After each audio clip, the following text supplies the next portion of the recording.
à ce dernier webinaire de cette semaine de l'évolution professionnelle et bravo aux courageux qui se sont connectés à 18 h pour justement assister à ce dernier webinaire. Alors, ce webinaire s'inscrit dans le cadre d'une semaine qu'on a appelée la semaine de l'évolution professionnelle, qui est en fait co-organisée par les CIBC et l'APEC, en association avec nos partenaires régionaux.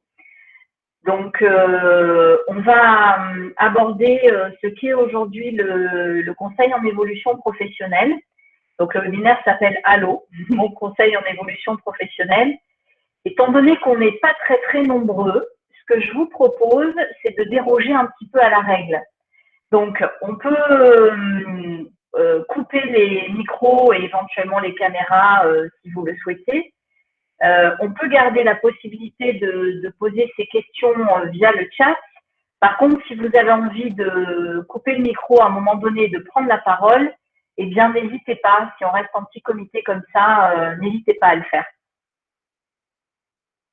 Donc, je suis accompagnée aujourd'hui par une conseillère en vrai qui s'appelle Aurélie Tollard.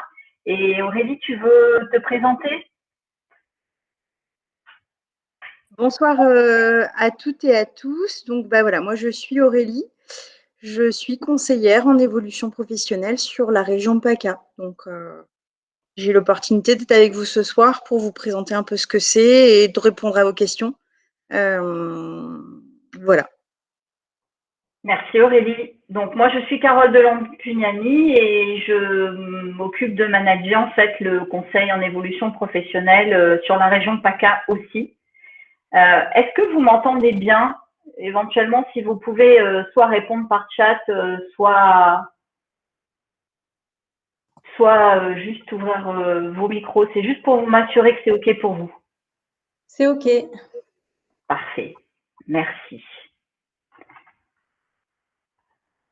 Alors, je vais vous rappeler ce qu'est le conseil en fait en évolution professionnelle. Donc, c'est une définition en fait qui est régie par la loi. Donc, le conseil en évolution professionnelle constitue un processus d'appui à tout actif. On verra ce qu'on entend par actif un petit peu plus loin pour faire le point sur sa situation professionnelle et le cas échéant, élaborer, formaliser et mettre en œuvre une stratégie visant l'évolution professionnelle.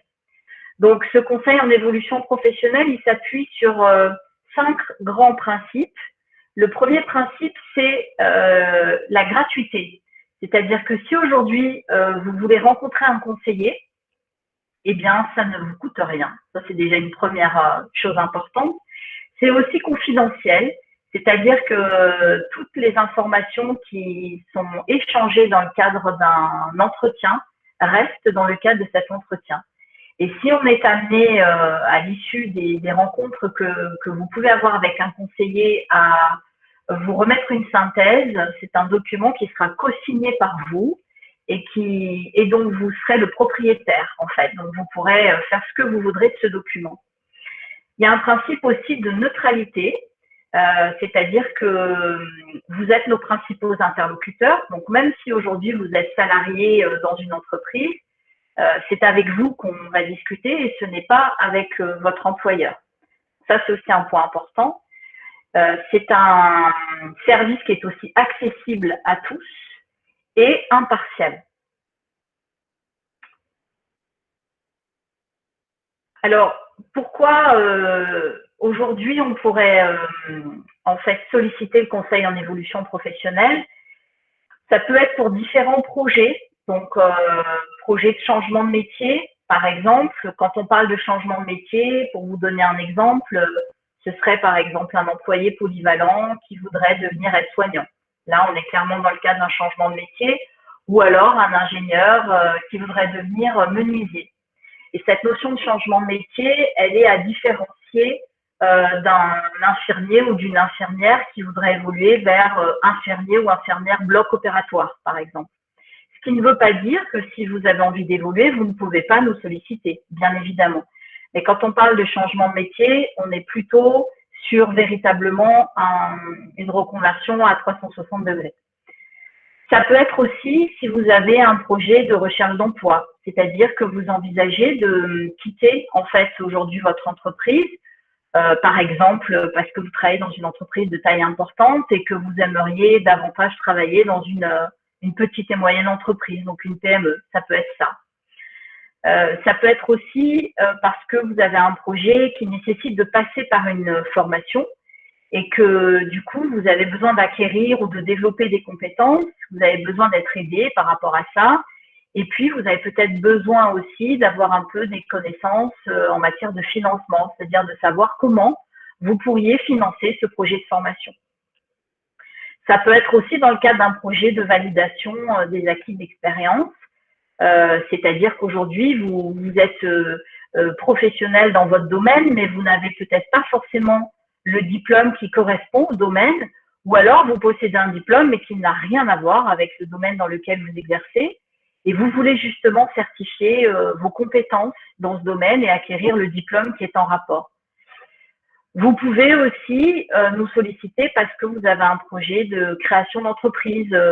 Imaginez par exemple que vous êtes actuellement employé dans le bâtiment et que vous souhaiteriez vous mettre à votre compte pour devenir maçon en tant qu'entrepreneur, par exemple. Ça peut être une idée. Parmi tous ces exemples, vous pouvez aussi ne pas avoir de projet du tout, si ce n'est simplement le souhait de vouloir changer quelque chose dans votre situation. Vous n'avez peut-être pas encore une idée précise de ce que vous voudriez faire. Vous ne savez peut-être pas par quoi démarrer ou au contraire, vous avez peut-être commencé des démarches. Peut-être qu'à un moment donné, vous êtes bloqué ou vous avez tout simplement besoin de savoir comment vous pouvez continuer. Ou alors, vous ne savez pas forcément par quel bout prendre toutes les informations que vous avez pu obtenir. Et vous avez besoin tout simplement d'être guidé pour savoir ce qui pourrait être le plus adapté pour vous. En tout cas, voilà, tous ces exemples vous permettent d'avoir un peu une idée de ce qui pourrait en tout cas vous donner envie de faire appel à nous. Sachez que on va le voir dans la présentation, mais les professionnels aujourd'hui qui vous accueillent sont, on l'a dit, neutres, mais sont aussi bienveillants. Et ils vous aident parfois aussi à travailler votre argumentaire, qui peut être un projet aussi qui peut vous permettre d'évoluer en interne, pas forcément de changer d'entreprise non plus. Juste à titre d'information, est-ce que les personnes qui participent pourraient nous dire, encore une fois, soit par écrit, soit oralement, si parmi les exemples qu'on vient de vous présenter ou parmi les projets qui sont affichés, si vous vous retrouvez dans l'un de ces projets et si oui, lequel? Pour qu'on ait un petit peu une idée dans quelle situation vous êtes actuellement. Si vous êtes au tout début de votre réflexion ou si vous avez déjà commencé à identifier un projet. Ok, projet de formation. Super. Est-ce que vous avez déjà une idée du type de formation que vous souhaiteriez faire, Isabelle? Oui. En fait, moi, mon interrogation concerne plus, la capacité éventuellement à obtenir pour tout ou partie un financement pour cette formation. D'accord. Et vous êtes en activité actuellement? Je viens de créer mon auto-entreprise. D'accord. Donc, vous êtes indépendante. Oui. Ok, très bien.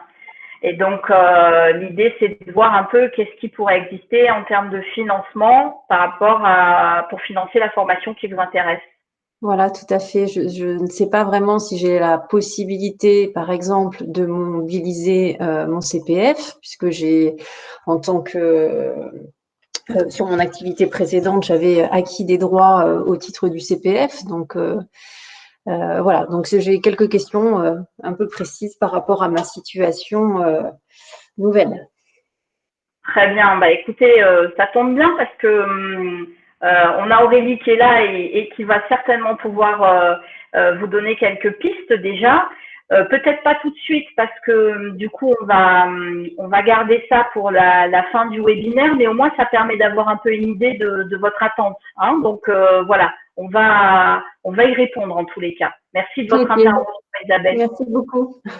On a aussi notre réponse d'une personne. Alors je n'ose pas dire le nom, ça doit être un pseudo, je pense, pour un projet de changement de métier ou de reconversion. Est-ce que la personne qui a bien voulu nous dire ça peut nous dire si elle est en activité actuellement, pour qu'on ait un petit peu une idée? Oui, en CDI. Ok, super. D'accord. Et vous êtes au début de votre réflexion, vous êtes au milieu, vous êtes déjà à la fin. Comment vous vous situez par rapport à ce projet de changement?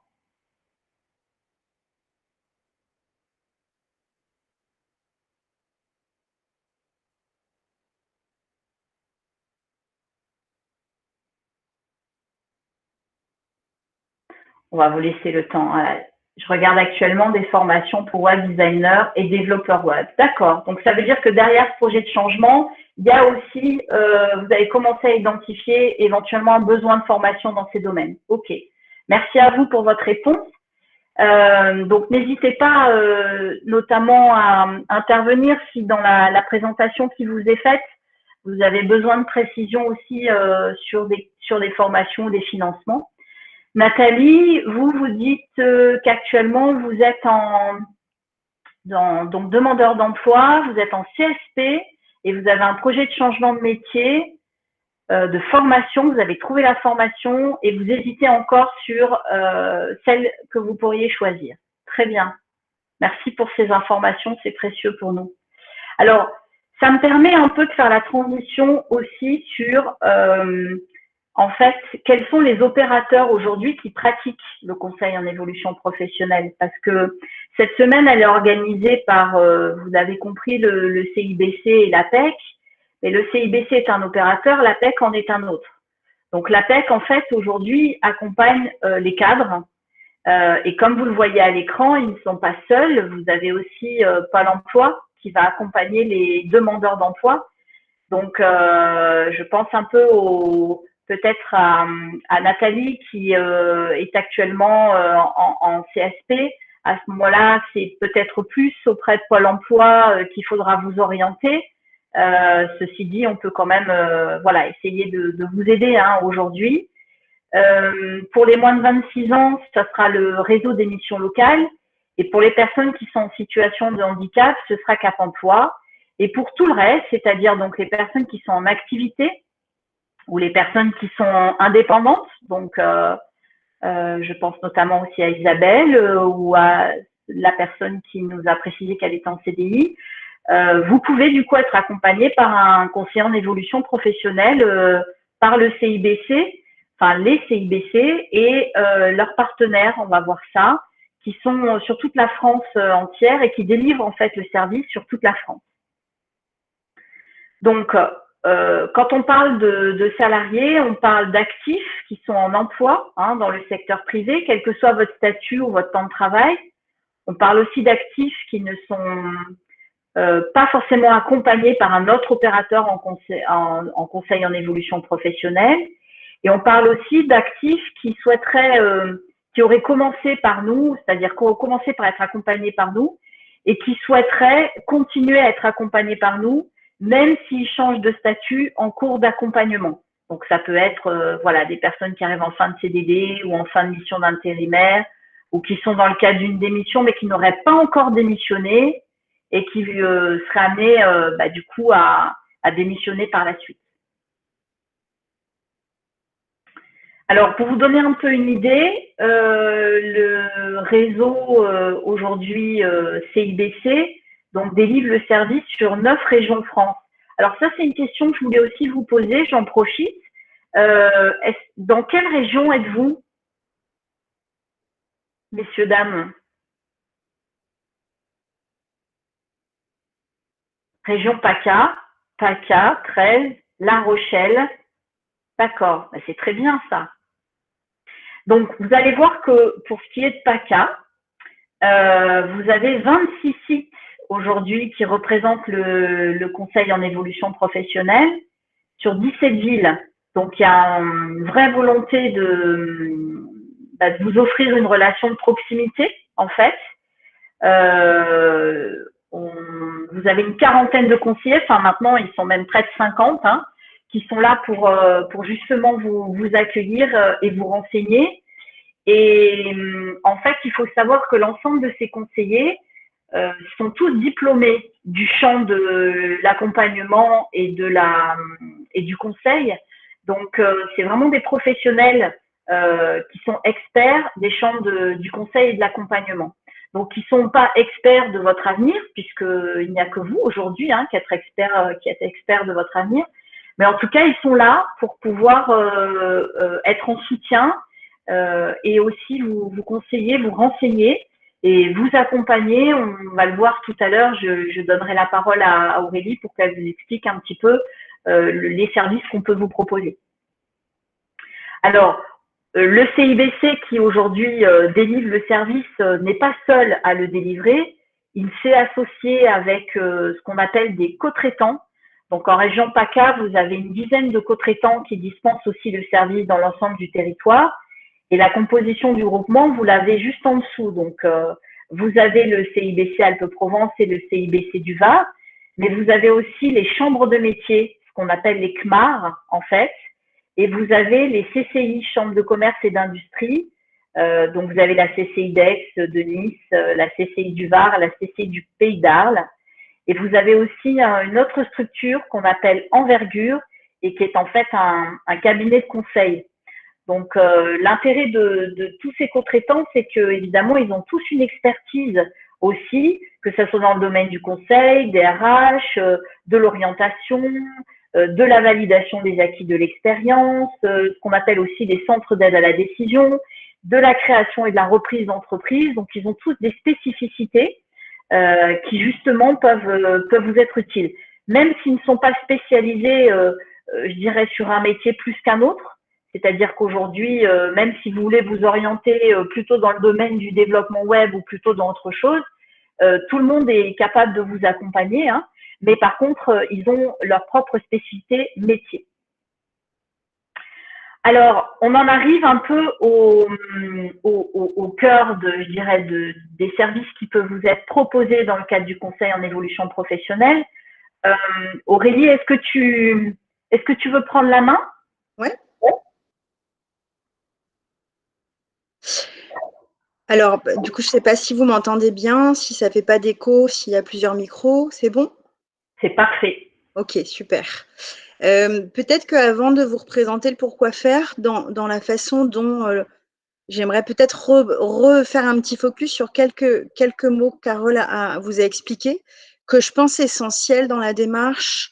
Le premier, c'est la confidentialité et c'est important que vous vous sentiez à l'aise et aussi pour nous, parce que plus vous serez transparent avec nous et que vous sentirez en confiance, plus facile est le travail aussi d'orientation et c'est important dans le cadre du cadre de confiance. Il y a un autre point aussi que je trouve important là, dans la démarche, c'est une démarche qui est faite en co-construction ensemble. Donc, le conseiller et vous, on n'a pas les solutions. Moi, parfois, on me demande, Madame Tollard, vous en pensez quoi? J'ai pas d'avis à donner sur le projet. Le projet, c'est votre projet. Néanmoins, on le co-construit. Donc, c'est de vous aider aussi à aller plus loin dans les étapes de vos projets. Je trouve que c'est important.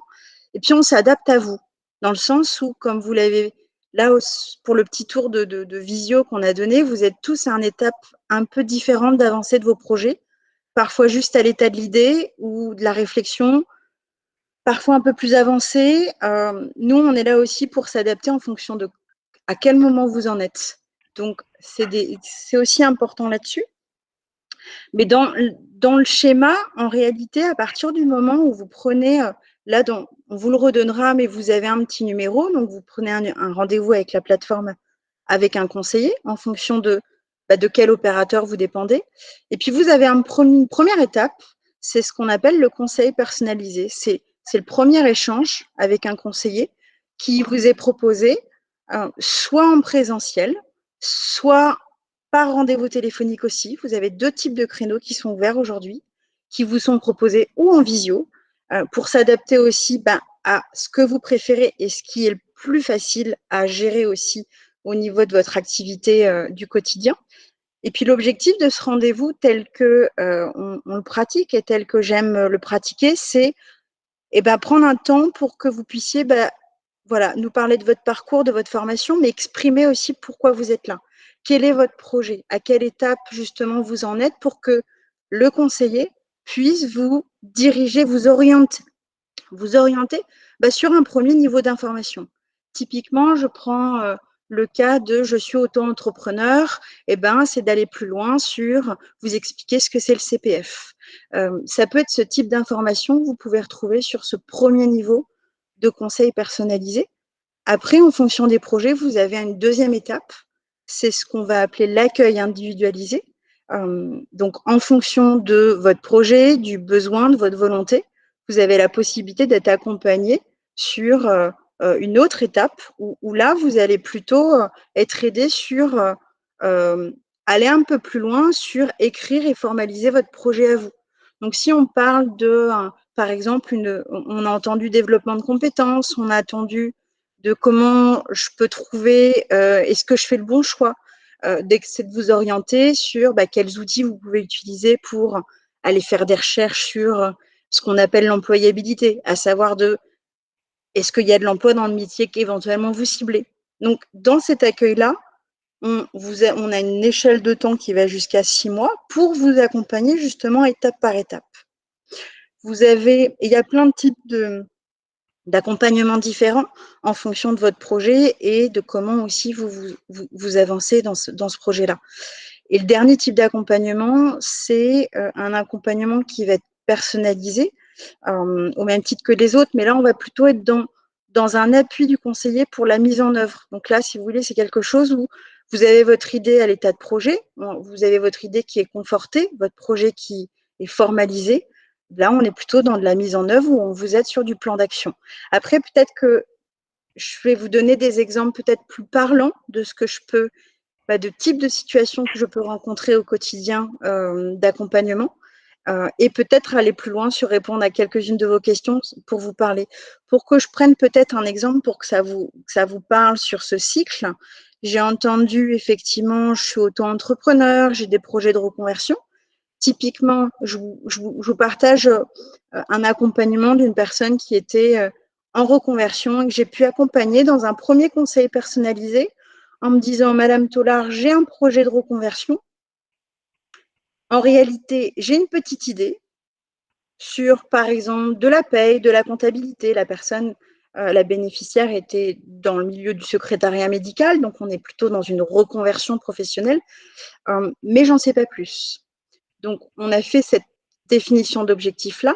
Et dans un deuxième temps, l'accompagnement, ça a été de l'aider justement à trouver par des rapprochements avec des professionnels, prendre des contacts par des outils que j'ai pu lui donner sur confirmer son choix de est-ce que cette personne voulait vraiment partir sur le métier de la paye, de la compta, vers quoi comme type de secteur d'activité.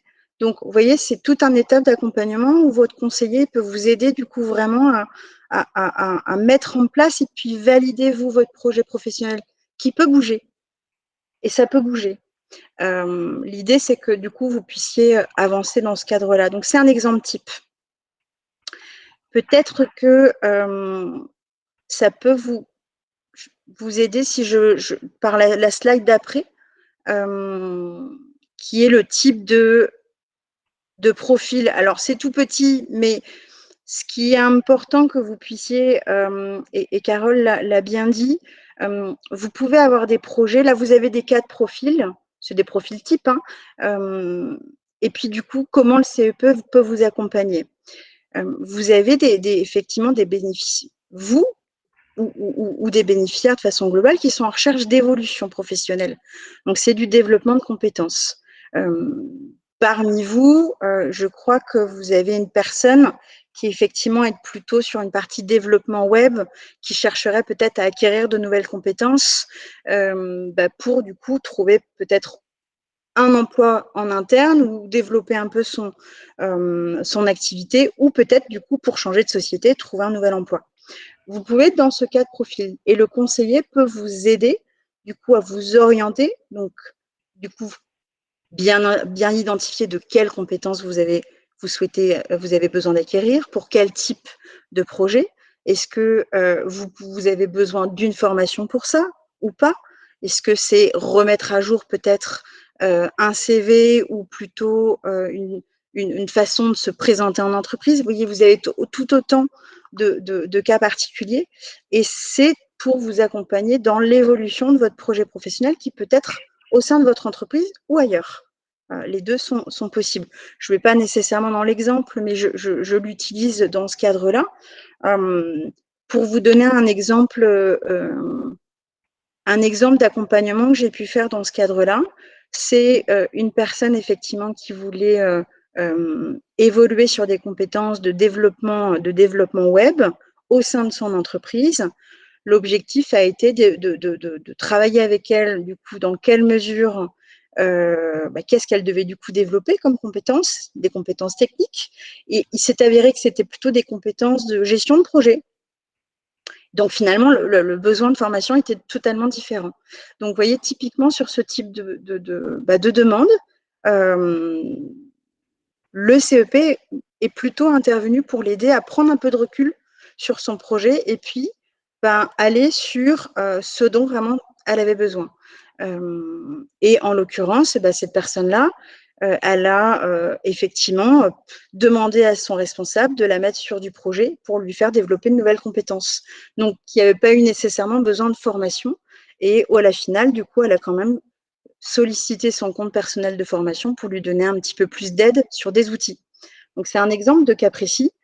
Vous en avez effectivement d'autres types d'exemples où vous êtes, j'ai entendu parler aussi de personnes qui étaient en reconversion, donc des changements de métier, donc de reconversion professionnelle. Là, dans le cadre du CEP, l'objectif, c'est de vous aider à identifier à quel niveau du coup, de poste vous êtes, de quel type de compétences vous avez aujourd'hui, quel est votre métier de demain et comment y accéder.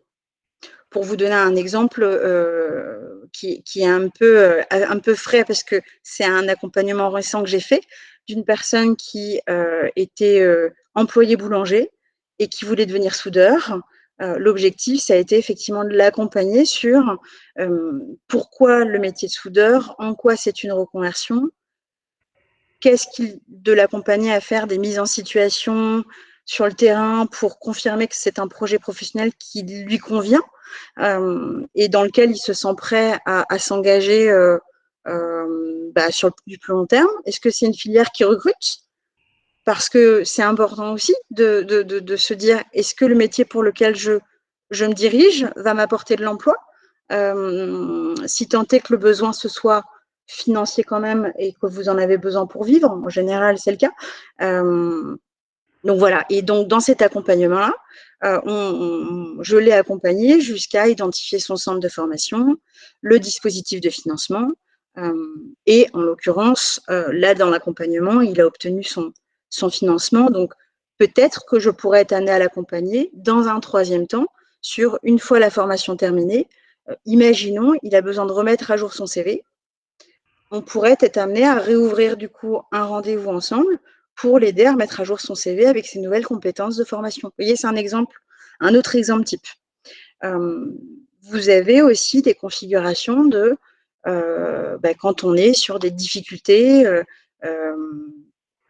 dans sa situation de travail, où c'est plus compliqué, où vous êtes dans des situations de souffrance, le CEP peut intervenir aussi pour aider à prendre un peu de recul et mieux rebondir, gérer une transition. Donc, ça peut intervenir dans ce cadre-là. Dans les personnes, je ne sais pas s'il y a des personnes qui nous ont rejoints. Effectivement, je vous ai parlé, j'ai entendu parler de reconversion, vous aviez parlé de projet de formation, de capacité de financement. Et effectivement, il y a dans le troisième cas j'hésite un peu sur la voie à choisir. Comment je pourrais m'y prendre? Par exemple, dans ce cas de figure, si je peux, dans le cadre de l'accompagnement CEP, typiquement, on peut vous aider à vous mettre à disposition des outils justement qui vous aident à confronter une éventuelle filière. Alors, je ne sais pas dans le cas de madame quelle serait la filière, mais vous avez des outils, en l'occurrence des outils même créés par Pôle emploi qui existent, qui vous permettent justement de taper votre idée de métier, de découvrir ce que le métier, les compétences qui sont requises par le métier, les conditions d'accès, et aussi est-ce que c'est un métier, du coup, sur le marché de l'emploi, vous avez un rapport entre ce qu'on appelle l'offre à la demande. Donc, en fait, qu'est-ce que ça veut dire sur est-ce que pour 10 demandeurs d'emploi, vous avez 20 annonces ou 2? Donc, c'est pour se situer aussi sur est-ce que c'est une filière demain qui apporte de l'emploi. Et dans la démarche aussi de trouver un peu, de se renseigner sur son métier, ça fait partie aussi de l'accompagnement global, c'est de regarder quelle est l'étendue du coup de ce que peut vous apporter le métier en termes d'épanouissement personnel et de travail. Donc là, j'ai brossé de façon… Je ne suis pas rentrée dans peut-être tous les profils. Je ne sais pas s'il y a nécessité peut-être de refaire un zoom, mais j'ai essayé de rebondir peut-être sur les projets des participants pour donner un autre… Parce que j'ai entendu aussi mobilisation CPF dans le cas d'une personne qui est à son compte. Typiquement, dans le cas de mes accompagnements, donc j'accompagne des salariés de tout horizon et aussi des travailleurs indépendants. En tant qu'auto-entrepreneur, donc en micro-entreprise aujourd'hui, eh bien, vous êtes en possibilité, vous avez un compte personnel de formation qui est alimenté notamment de par vos déclarations que vous faites au niveau de l'URSSAF. Donc, dans l'accompagnement du CEP, c'est typiquement quelque chose où, si tant est que vous ne sachiez pas comment le créer, comment comprendre le CPF, comment le manipuler, etc., bah, vous pouvez aussi vous faire accompagner dans cet axe-là. Qu'est-ce que j'ai à ma disposition? Pourquoi? Si je ne le trouve pas dans le compte personnel de formation, parce que vous avez un moteur de recherche pour trouver des formations qui sont éligibles au CPF, ça arrive de ne pas les trouver. C'est aussi la vie du moteur de recherche, parce que c'est fait par des mots-clés. Et ben, on vous aide aussi à identifier comment vous orienter, comment le trouver, comment vous assurer qu'une action de formation que vous avez identifiée pour vous aider à développer votre entreprise, c'est quelque chose d'éligible. Et si oui, est-ce que vous avez les crédits suffisants? Est-ce que ça peut vous permettre de le financer? Si ce n'est pas totalement finançable par le CPF, comment du coup, vers quel type autre organisme vous pouvez vous orienter? En l'occurrence, pour les auto-entrepreneurs, enfin micro-entreprises, vous avez des fonds d'assurance de formation. Vous voyez, donc c'est un peu ce type d'orientation que vous pouvez retrouver dans votre projet. Donc là, je parle pour madame qui avait plutôt un projet de formation. Alors, je ne sais pas si c'était une formation technique ou une formation d'accompagnement justement sur le développement de son projet d'entreprise, parce que vous pouvez avoir les deux types de formations, pour notamment des formations éligibles au CPF. Qu'est-ce qu'il y avait eu comme autre type de… Il y avait la personne aussi qui était en CDI et qui regardait actuellement les formations pour web designer et développeur web. Ok. Donc ça, effectivement, donc la personne, donc vous êtes en poste aujourd'hui, ce qui, en fonction de votre projet, est-ce que c'est un projet qui s'inscrirait dans le cadre de votre entreprise ou en dehors de votre entreprise? C'est aussi des choses intéressantes à avoir comme info, parce que si c'est un projet qui est partagé par votre employeur, vous avez aujourd'hui la possibilité du coup de vous rapprocher de votre employeur pour déjà échanger sur votre projet. C'est toujours important de le faire, même si c'est parfois pas très ouvert. C'est une étape importante. C'est un changement. Ah oui, d'accord. Donc c'est un changement du coup plutôt de métier du coup. Vous envisageriez plutôt une formation dans le cadre d'une reconversion. Donc oui, ok, c'est ça. Là, dans ce type de cas de figure, typiquement, vous êtes dans une reconversion professionnelle parce que votre métier d'aujourd'hui est vraiment différent de votre métier de demain.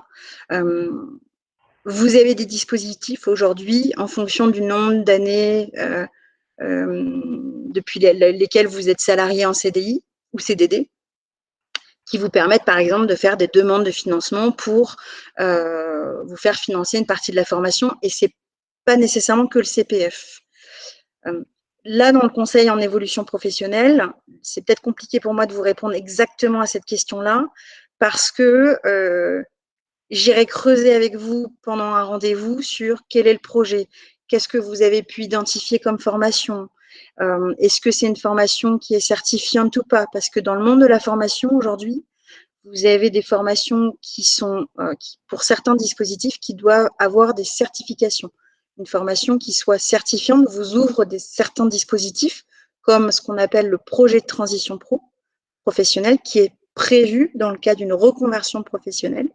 Quand vous devez faire une formation qui est sur une un peu plus longue durée que quelques jours, c'est souvent le cas quand on est sur des formations longues, développement web, je ne suis pas une experte dans le sujet, mais ce n'est pas que 35 heures, c'est sur quelques semaines en général, pour lequel il y a un financement à trouver et souvent une absence qui est à poser au niveau de votre employeur. Donc, je ne sais pas si la personne peut-être a des éléments à me donner là-dessus. Bon, je pense que peut-être que c'est quand même sur une formation un peu plus longue. Donc, dans ce cadre-là, le conseiller en évolution professionnelle, l'objectif, ce serait plutôt de vous aider à identifier le métier de demain, la formation. La formation, est-ce que vous en avez identifié plusieurs? Est-ce qu'il n'y en a qu'une seule qui pourrait répondre effectivement à votre choix? J'ai vu les 2 formations qui sont sur 8 mois, donc vous en avez identifié 2. Donc là, dans cet accompagnement-là, vous voyez, typiquement, c'est de prendre des points de positionnement avec les 2 organismes de formation pour interroger aussi, comprendre quel est l'objectif de la formation, quel est le nombre d'heures totales de la formation, combien ça coûte, comment vous vous projetez aussi en termes de compétences visées par les organismes de formation.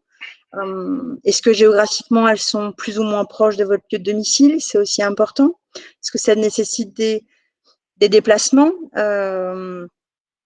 plus ou moins importants? Donc, c'est l'ensemble de types de questions que moi, dans mon activité, je serais amenée à vous poser pour éclairer du coup le projet de formation en vue, dans votre cas de figure, certainement, si tant est, et je pense que vous aurez besoin de financement, de monter ce qu'on appelle le projet de transition professionnelle. Alors, c'est vrai que du coup, c'est un peu plus, j'ai pas forcément tous les échanges en direct, donc je ne sais pas si dans ce cas précis, il y aurait une éventuelle question plus précise ou s'il y a un intérêt que je détaille un peu plus ce qu'est le projet de transition pro, mais ça répondrait peut-être pas à toutes les questions de tout le monde. Hormis ça peut être le bon moment de prendre rendez-vous avec un conseiller en évolution pro pour que vous ayez un temps exclusif pour poser votre projet. Exactement ça. Il y avait aussi, tu sais, la personne qui était en CSP. Il me semble, hein, je ne voudrais pas dire de bêtises, tu m'arrêtes Aurélie, mais tant que vous êtes en CSP, vous êtes salarié, je crois, de mémoire, et vous n'êtes plus salarié à partir du moment où la CSP se termine. Je ne sais pas si du coup. Alors moi je connais pas, j'ai pas eu encore beaucoup ce cas de figure, donc je pourrais pas répondre techniquement sur le cumul de ces 2 statuts. Peut-être que Nathalie aujourd'hui a des éléments de réponse, mais de mémoire, il me semble que tant que vous êtes en CSP, vous êtes salarié, puisque vous continuez, je crois même, à percevoir une rémunération, si mes souvenirs sont bons. Et il est fort probable que si la réponse est oui, ça voudrait dire que vous pourriez tout à fait commencer à être accompagné par nous, hein, puisque du coup, vous êtes salarié, et que le jour où… Ah, d'accord. Ok, vous êtes rémunéré par Pôle emploi. Ok. Donc, alors, si vous… Ouais, vas-y Aurélie. Peut-être que sans aller trop, parce qu'effectivement, dans ce cas-là, vous pourriez effectivement avoir votre conseiller Pôle emploi, mais néanmoins, juste peut-être un outil qui accessoirement, parce que je pense qu'il peut être intéressant pour tout le monde, que j'utilise assez régulièrement dans mes accompagnements. C'est un outil qui est créé par Pôle emploi en plus, donc, mais accessible de tous. Ça s'appelle Information Marché du Travail. C'est IMT si vous le tapez dans Google. Et c'est très bien fait quand vous recherchez des informations sur un secteur d'activité, voire même un métier de façon ciblée, sur une région géographique ou un département, et ça vous apporte des éléments sur le métier, donc de façon nationale, ça, mais de façon géographique, ça vous apporte des éléments aussi sur les statistiques d'emploi. Donc, bien sûr, répertoriées par Pôle emploi, mais ça vous permet d'avoir une petite vision aussi sur est-ce que cet emploi qu'est-ce qu'est l'emploi, quelles sont les conditions d'accès pour l'emploi, est-ce qu'il y a besoin d'une formation ou non, quelles sont les perspectives d'évolution, quelles sont les grilles de salaire en fonction de l'expérience. Donc, et aussi quelle est l'offre et la demande en lien directement avec les annonces Pôle emploi. Donc, sans aller plus loin, parce que ce serait peut-être pas forcément l'objectif de là, mais néanmoins, je pense que ça peut servir, ça peut vous servir à tous dans ce cadre-là, et c'est un outil qui est intéressant. Et donc, doublement, peut-être pour répondre aux besoins du coup de Madame, du coup, qui dépendrait du coup de Pôle emploi dans le cadre de cet accompagnement. Parfait. Moi, très honnêtement, Aurélie, tu m'as donné envie de venir te voir. Hein. J'espère que c'est le cas des personnes qui sont là aussi, mais en tout cas, c'est très intéressant, et c'est d'autant plus intéressant de partir de vos situations, parce qu'on peut vous parler du conseil en évolution professionnelle pendant des heures et des heures. Si à un moment donné, vous n'y trouvez pas d'intérêt, ça sera pas très pertinent. Donc, vraiment merci pour cette intervention, et je ne sais pas si tu avais encore envie de dire des choses, Aurélie, que ça soit sur les services. Peut-être une petite dernière information qui sera confirmée par le conseiller en évolution professionnelle que vous allez solliciter bientôt. Mais c'est important dans votre projet, vous avez tous certainement créé votre compte, ou alors prochainement, vous allez créer votre compte personnel formation. Sachez que si vous aviez en 2014 des droits au DIF, il y a beaucoup de choses qui ont changé dans la formation dernièrement, vous avez jusqu'à la fin de l'année pour les enregistrer. Donc, je vous le glisse parce que c'est important, parce que si vous avez pu générer des droits au titre du droit individuel à la formation, si vous étiez salarié en 2014, votre conseiller pourra vous aider à identifier comment récupérer ces heures, à mobiliser, à enregistrer sur votre compte personnel de formation avant la fin d'année pour que ça ne soit pas perdu. Et c'est valable pour également les indépendants, hein. Si vous étiez salarié, bien évidemment, à fin 2014. Voilà. Peut-être juste c'était un point d'info, mais souvent c'est peu connu des bénéficiaires que j'accompagne, donc j'en profite pour double-cliquer sur ce sujet. Et tu fais très bien, parce que c'est vrai que c'est dommage si on perd ces heures de DIF qu'on a pu cumuler en fait depuis quand même 2004. Donc c'est pas rien. Donc tu fais très très bien de le préciser, Aurélie. Bien. Est-ce qu'éventuellement, puisque là on arrive un peu à la fin, je dirais, de la présentation, la slide suivante, en fait, c'est un rappel du numéro de téléphone qui vous permet de nous contacter. Une précision, je pense, importante. Derrière ce téléphone, il y a une plateforme. Derrière cette plateforme, vous avez des gens. Ce sont des chargés d'information. Ce sont des personnes qui sont formées aussi pour pouvoir répondre à vos attentes, à votre besoin, identifier avec vous quel est le service qui peut être le plus adapté au regard de votre situation. Si éventuellement on ne peut pas aller plus loin dans les services qu'on a à proposer, vous réorienter vers les bons acteurs, les bons partenaires. Et si au contraire, ça prend tout son sens que à ce moment-là, vous ayez un rendez-vous avec un conseiller, ce sont ces chargés d'information qui peuvent vous donner un rendez-vous. Aurélie l'a dit et je réinsiste là-dessus. Les rendez-vous peuvent être en visio, physique ou par téléphone. Ça veut dire que même avec le contexte actuel un peu compliqué, l'accompagnement est maintenu. Il peut être maintenu tout à fait en distanciel, tous les conseillers aujourd'hui peuvent faire des rendez-vous téléphoniques ou en visio. Donc, faut pas que ça soit un frein si vous aviez envie de nous rencontrer, même si c'est pas une rencontre physique. Vous avez quand même la possibilité de le faire par d'autres modalités. Et puis, vous avez aussi le site internet mon-cep.org qui vous permet non seulement d'avoir une partie là des informations qu'on vous a données aujourd'hui que vous pouvez retrouver, mais vous avez aussi la possibilité de prendre rendez-vous par le site ou d'être appelé par ce site-là. Je rappelle aussi que c'est un service à la carte. Je pense que Aurélie sera d'accord avec moi si je vous dis que vous pouvez en fait décider de nous solliciter à un moment donné et puis décider d'interrompre l'accompagnement parce que vous avez besoin de réfléchir ou vous avez besoin de poursuivre vos démarches sans forcément être aidé en fait. Puis vous décidez finalement de revenir nous voir parce que vous apercevez que c'est un petit peu plus compliqué que ce que vous pensiez ou parce que tout simplement votre projet a évolué. Et dans ces cas-là, vous avez la possibilité de nous solliciter à nouveau. Voilà. Donc, c'est pour ça que la présentation des services qui vous a été faite n'est pas linéaire parce qu'on sait que dans la vraie vie, il y a des allers-retours. Et ça, c'est important. Alors, même si évidemment, on vous demande, lorsque vous nous rencontrez, de nous tenir quand même au courant de ce que vous devenez, parce que c'est quand même agréable aussi en tant que conseiller de savoir ce que vous devenez. Vous avez la liberté, comme la loi le dit, vous avez la liberté de choisir votre avenir, votre professionnel, mais vous avez la liberté aussi à un moment donné de poursuivre ou d'interrompre l'accompagnement en fonction de votre besoin. Donc, c'est un accompagnement à la carte. Tu voulais ajouter quelque chose, Aurélie? Non, ça me semble… Tu as questionné simplement, d'accord. Donc, on a une petite question complémentaire.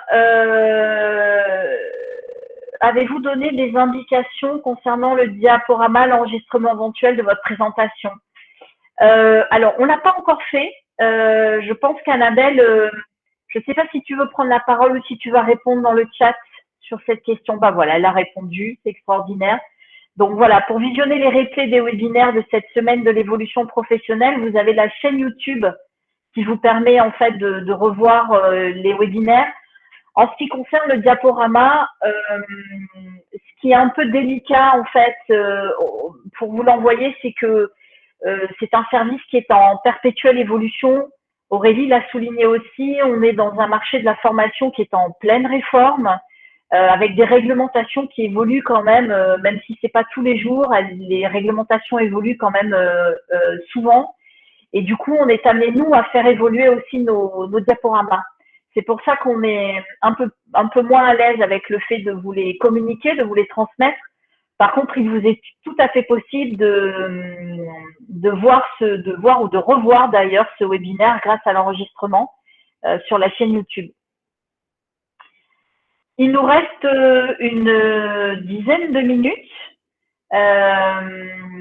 Si vous avez encore des questions ou des préoccupations ou des remarques, n'hésitez pas soit à le faire par écrit, soit à le faire oralement, si vous avez envie de prendre la parole. Sentez-vous libre de le faire.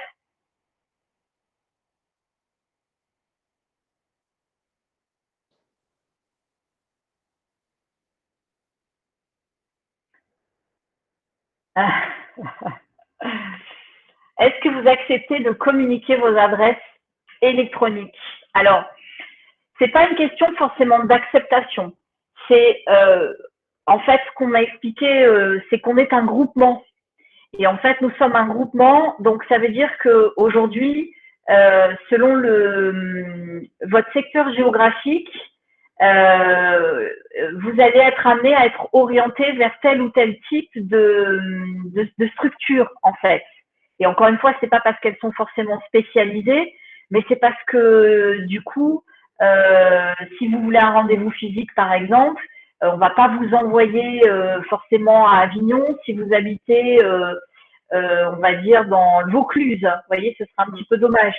Donc, c'est pour ça qu'on vous renvoie plutôt vers la plateforme, parce que malgré tout, c'est quand même un aiguillage qui est pertinent, qui vous permet de ne pas perdre de temps et qui permet du coup d'avoir le service de proximité qui est le plus adapté. Voilà. Et puis, il y a près de 50 conseillers quand même. Donc aujourd'hui, c'est vrai qu'Aurélie a été superbe et on a forcément envie d'aller avec elle, de prendre un rendez-vous avec elle. Mais c'est vrai qu'il y en a aussi beaucoup d'autres. Donc c'est pour ça que vous communiquer les adresses, ce serait un petit peu compliqué. Non, Avignon n'est pas dans le Vaucluse et c'est tout à fait pour ça que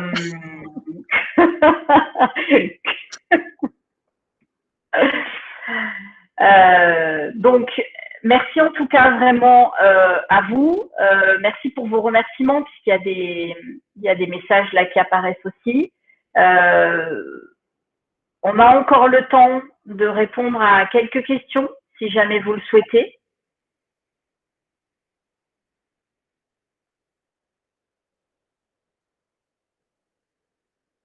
Si ce n'est pas le cas, rien ne vous y oblige non plus.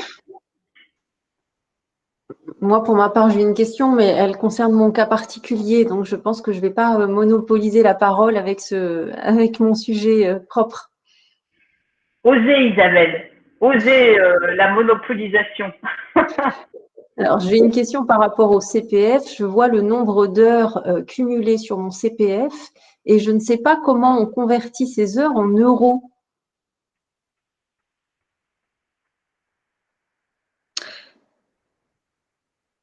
Vous avez, il n'y a qu'un nombre d'heures. Vous avez du coup pas du tout de somme monétarisée. Non, je vois 150 heures au titre de mon CPF. Alors du coup, effectivement, là-dessus, vous êtes à votre compte depuis combien de temps, Isabelle? Depuis très peu de temps, depuis la rentrée. Vous étiez avant, du coup, peut-être salarié dans la fonction publique? Oui, tout à fait. Alors, c'est peut-être pour ça, parce qu'effectivement, les comptes étaient générés en heures pour les salariés de droit public. Je ne sais pas, du coup, effectivement, comment et à quel moment ça se convertit en euros. Peut-être que je ne sais pas si Annabelle ou Carole avaient cette information. J'avoue que je ne sais pas à ce niveau-là, si ce n'est que à partir du moment où là, au-delà de ça, parce que ça ne vous empêchera pas de générer, de mobiliser votre CPF. Et si je ne me trompe pas, de toute façon, vos heures de diff sont valorisées à hauteur de 15 € de l'heure. Donc, c'est peut-être le même ratio qui est fait au niveau de votre compteur, de votre expérience professionnelle et que en tant qu'indépendante, c'est au prorata de votre activité que vous déclarez aux URSSAF qui vous génère du coup un prorata qui sera lui indiqué en euros pour le coup. Oui, oui. Et je vois. Si tu veux, Aurélie. Pardon? Je peux compléter si tu veux, Aurélie, sur l'explication. Ah bah oui, très bien. Merci, Annabelle. J'ai mis dans le chat en fait le lien qui explique effectivement si vous étiez dans la fonction publique précédemment, vos heures sur votre CPF resteront bien en heures et ne seront pas forcément converties en euros. Pour autant, ça ne vous empêche pas de les mobiliser pour utiliser votre CPF. Donc ça va être, vous verrez en fait, c'est expliqué dans les premières lignes. Et quoi qu'il en soit, par contre, les cotisations que vous faites à partir du moment où vous êtes indépendante s'afficheront en euros. Et vous pourrez mobiliser les deux en même temps ou qu'une partie, etc. D'accord, très bien. Donc, le nombre d'heures affichées sur le CPF, c'est une correspondance exacte avec le nombre d'heures de la formation que je choisis? Qui répond? Aurélie était partie, elle était sur sa lancée. En réalité, Isabelle, ce que vous avez, c'est votre compteur. C'est comme le solde que vous avez sur votre compte en banque. C'est juste que c'est un compte en banque pour votre formation, quoi. En fonction du coup de la formation que vous allez trouver sur, je ne sais pas si vous l'avez déjà trouvé sur le compte personnel de formation, vous avez un moteur de recherche. Je ne sais pas à combien elle est votre formation, mais elle est peut-être soit moins chère, soit plus chère que ce que vous avez sur votre compte.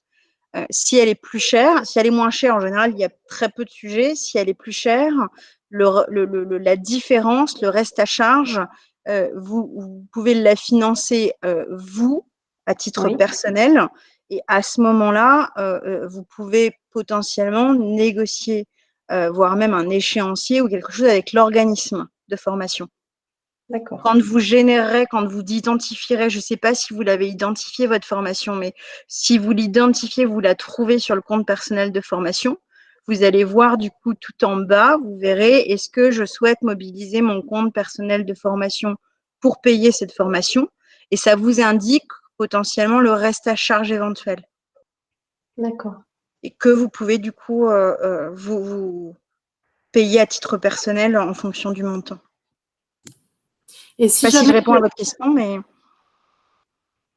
Si Oui, jamais oui, c'est l'inverse, que le montant de votre formation est inférieur au solde qui s'affiche sur votre CPF, la différence reste sur votre Oui. CPF. oui, Oui. d'accord. Très bien. Vous aurez du coup juste la différence entre le coût et ce que vous avez. Mais ça reste encore sur votre compte. Merci beaucoup. Je vous en prie. Merci à vous, Isabelle. Et on vient vraiment d'assister en direct à un exemple de ce que peut être le conseil en évolution professionnelle. Et vous vous apercevez que même si la réponse n'est pas forcément, on ne sait pas forcément tout, ça permet d'aller plus loin, de rechercher, de pouvoir justement vous aider à mieux comprendre vous aussi l'utilisation de ces dispositifs. Donc, merci Isabelle d'avoir posé la question. Et merci à Aurélie et à Annabelle d'avoir apporté les réponses parce que ça illustre bien en fait aujourd'hui ce que peut apporter le conseil en évolution professionnelle. Il est 19h. Est-ce que vous avez encore une question?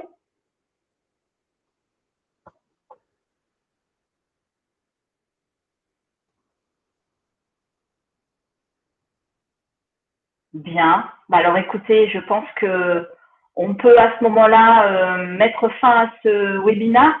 On vous remercie encore une fois pour votre présence, pour avoir joué le jeu, participé et on vous souhaite surtout un très très bon week-end. Merci Au à vous. revoir. Bonne soirée, bon week-end à tous et à toutes.